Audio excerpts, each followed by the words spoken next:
everybody, Gina DeLuca here. Alright, so I mentioned that I'm going to be doing some watercolor stuff and specifically concentrating on, at this time, things for beginners because I am not good at painting loose and simple. I have a tendency to want my watercolors to look like photographs.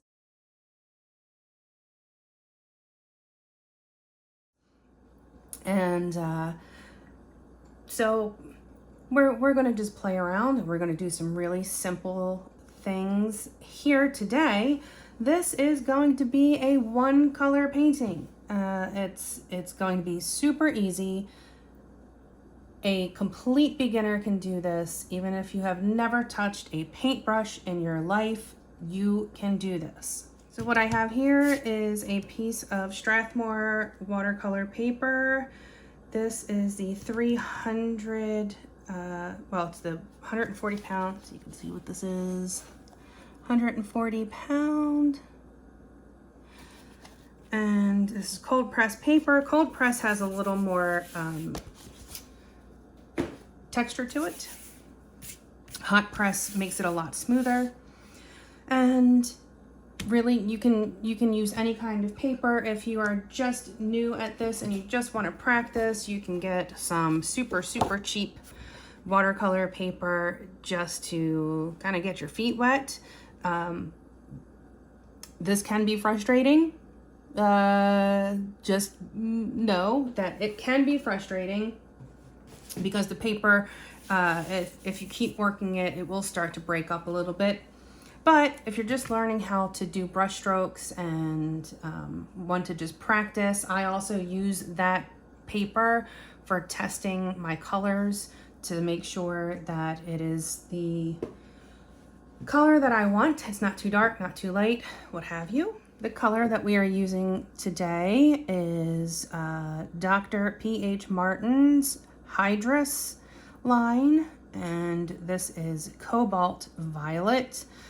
These are liquid watercolors. You can use any kind of watercolor.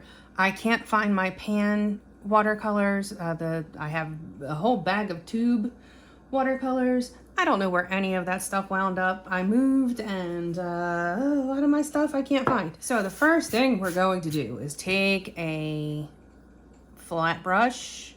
This is a wash brush. And I'm just going to evenly wet this paper.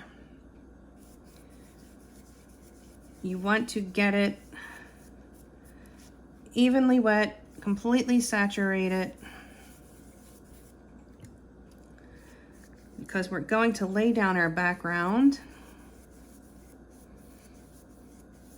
And you just want to make sure that it's nice and even. You can look at the reflection from your lights on the paper to make sure that it is going down evenly. You don't have puddles or any dry spots. It is going to be thirsty and it's going to soak up quite a bit when you do this.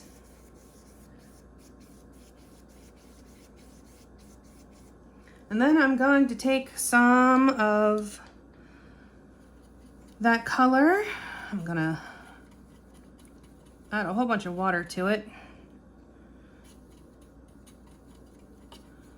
And I'm just going to lay this in.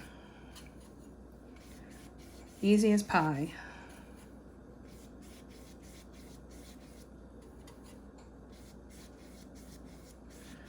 I love watercolor. This was the first paint medium that I worked with.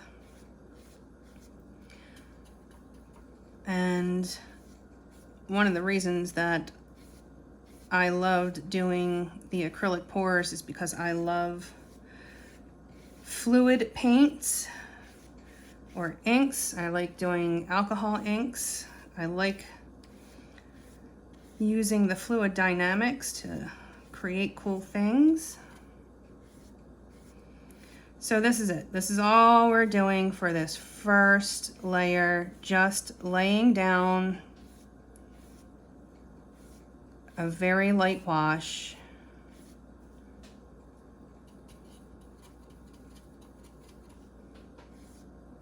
You can add a little bit of gradient if you like to kind of make it a little darker and then fading out. That can look really pretty. So let's do that.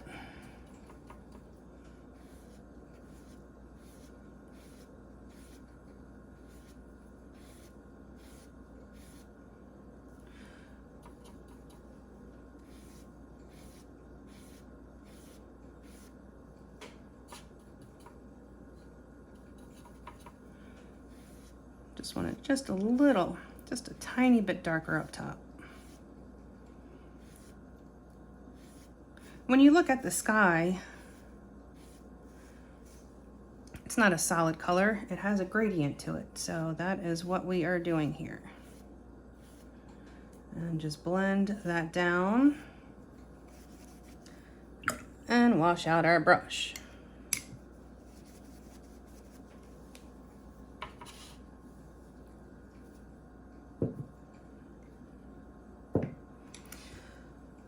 I have two waters here. One is clear water, one is for cleaning the brush. You do not want to dip your dirty brush. If you're using different colors, you don't want to have like a purple like this and then try to put down a nice bright yellow. It will muddy it up. But because we're using all the same color here for this whole painting, it's okay. It's okay if that if I'm using that not so clean water. I'm going to use a hair dryer to dry this. You can just let it dry naturally. I'm not that patient, so the cat hairs, oh, the hairs. Oh no, okay, well, let's see if we can blow that off. Okay, that is dry, and now I'm going to take my round brush. I'm going to add some water to my palette.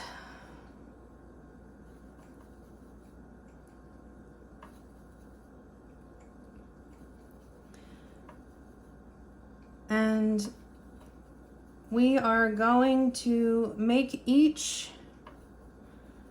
layer a little bit darker than the last. When you look at, sorry, just testing this out here. When you look at the mountains, the further back they are, the less definition they have, the lighter they appear. So that's what we're gonna do. I'm just going to come across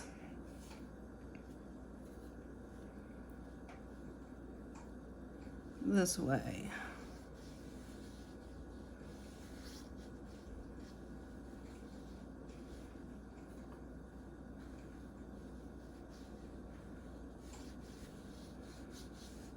And this does not have to be perfect. I'm going to blend this down. Don't want harsh lines. Watercolor does have a transparent effect, so you want to make sure everything is nice and smooth. Again, hair dryer. Going to dry this. Okay, that first layer is done. Now I'm going to grab a touch of this pigment and add it to this and deepen that up, and going to test it. Oh, that's slightly darker than I want, so I'm just going to add a little bit more water to that.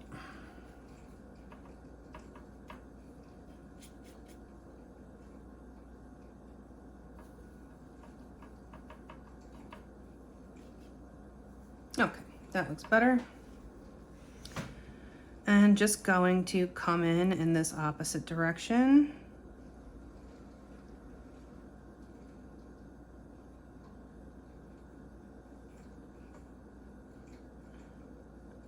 And these are made up mountains, so they don't have to be perfect. You can do whatever you want.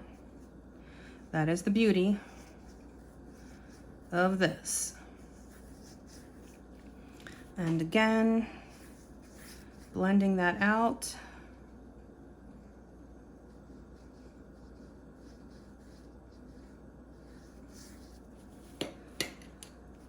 Because it's transparent, you don't want those harsh lines.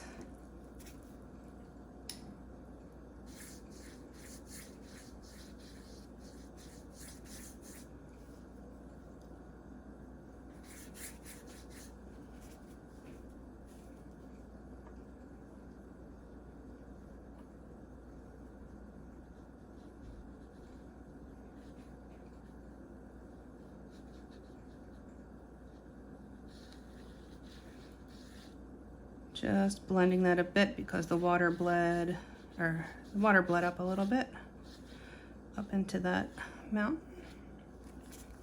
Okay, and dry. Okay, that layer is done. I'm gonna repeat the process. Grab a little bit of that color, add it to my puddle, test it out. All right, and coming in this way this time.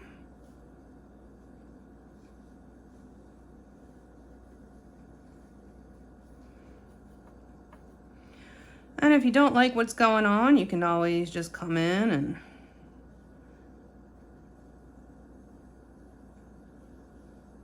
change your line.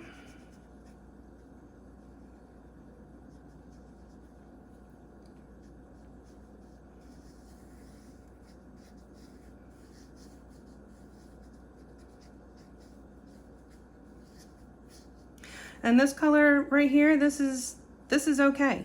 Even though this is lighter, it kind of gives it that misty effect. I don't mind that one bit. I think it looks cool. Going to make sure that this is nice and even.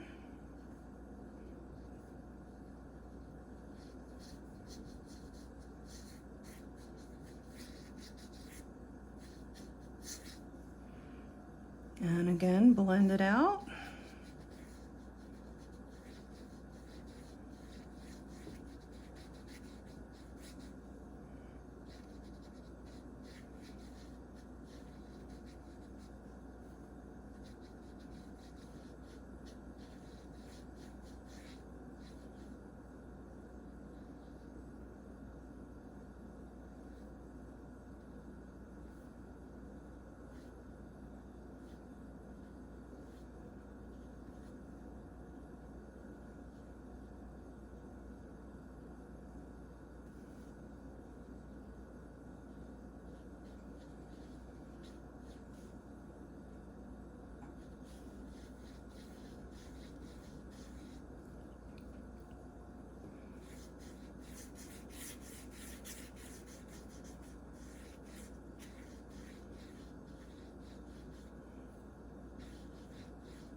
All right, and dry. Oh,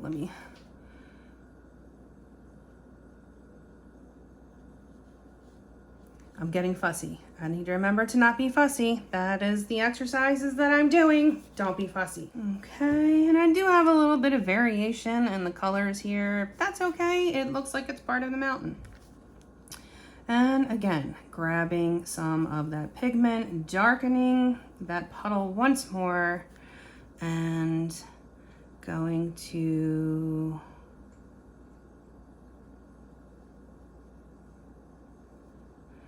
come in and figure out what I want mountain wise. Maybe I want a bigger peak right here.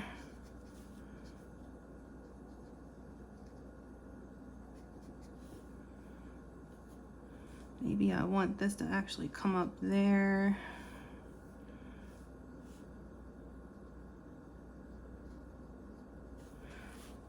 And the closer the mountain is, the more detail you will see in it. So it's good when the background ones kind of aren't quite so defined. You know, you can't see all the lumps and bumps in every. But the closer you get, the more you want to be able to see that. I'm actually going to wet this paper a little bit.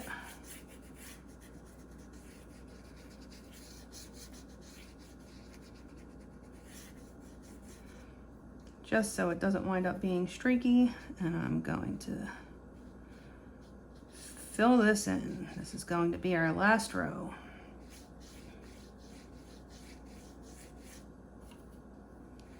Don't want to make it complicated. We're keeping this simple. Dagnabbit.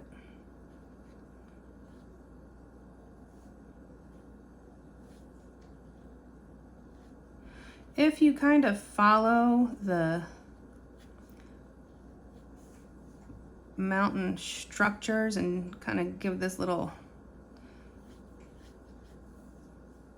flick like I'm doing here, it can give the effect of some texture.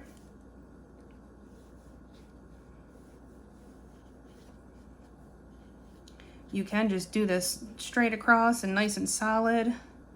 I am just zhuzhing it up a bit, giving a little bit of implied depth.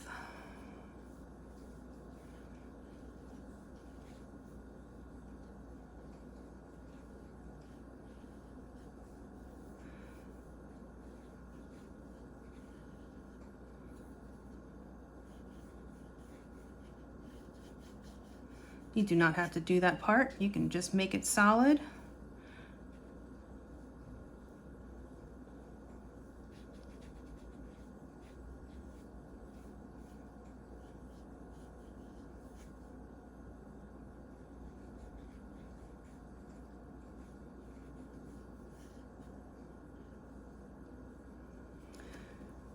All right, and dry.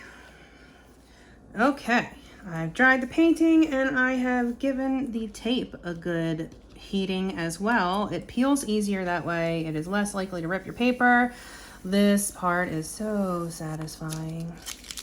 Love, love, love this part. And I like to pull it at an angle so that it's not pulling straight like this. It's pulling at a 45-degree angle.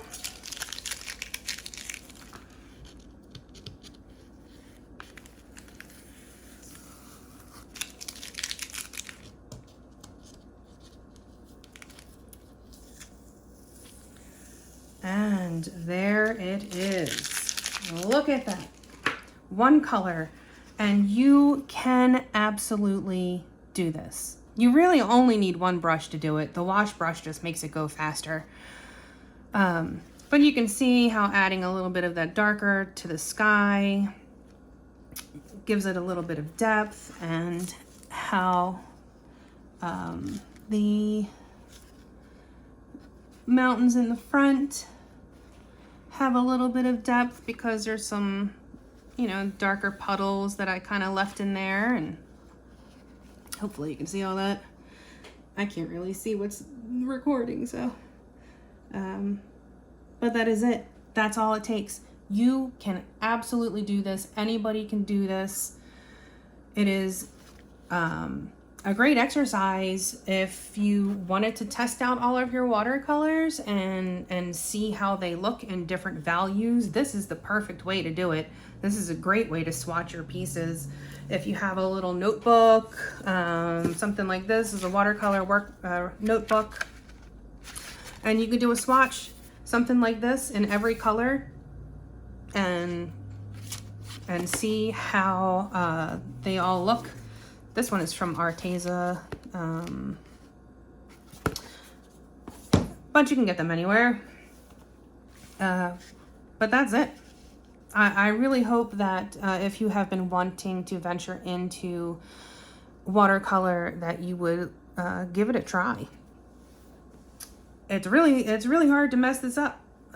So it's a great first piece if you're completely new.